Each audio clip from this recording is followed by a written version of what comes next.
अरे बहन सोनिया जी, सुनने में आया है कि तुम्हारा एक लड़का भी है जिसका अभी शादी विवाह नहीं हुआ है, और वह काफी सुंदर सा व्यक्ति है। एकदम लाम लहकार गोर सुंदर, एकदम हट्टा कट्टा। रे बहन सोनिया जी, तुम अपने बेटे का शादी करोगी रे बहन सोनिया जी?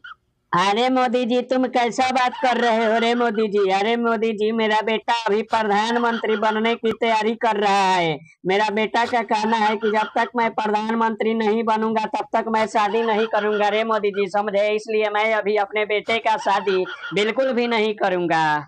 अरे बहन सोनिया जी, तुमको जरा भी समझ में नहीं आता है। अरे बहन सोनिया जी, भी कोई भी काम अपने समय से होता है तो अच्छा रहता है।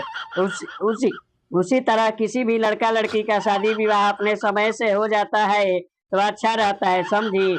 अब तुम्हारा बेटा राहुल भी जवान हो गया है, शादी करने योग्य हो गया है। अब तुम अपने बेटे का शादी कर दो, अच्छा रहेगा।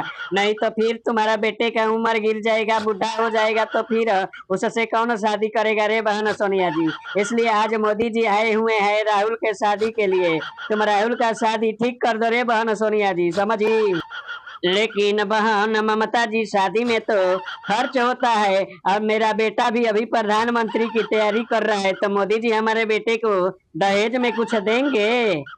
अरे बहन सोनिया जी, तुम दहेज लेन देन की बिल्कुल भी चिंता मत करो रे बहन सोनिया जी, मैं तुमको दहेज में सब कुछ दूंगा। मैं लड़के, अरे बहन सोनिया जी, लड़का प्रधानमंत्री की तैयारी कर रहा है, मैं उसे दहेज में एक गदहा के साथ साथ एक चप्पल जूते के माला भी दूंगा। इसके बाद आने जाने के लिए गाड़ी के साथ साथ मैं उसको बैलगाड़ी भी दूंगा रे बहन सोनिया जी, समझी? तुम दहेज का बिल्कुल भी चिंता मत करो, मैं बिल्कुल दहेज दिलवाऊंगा रे बहन सोनिया जी, समझी? सब्सक्राइब करे।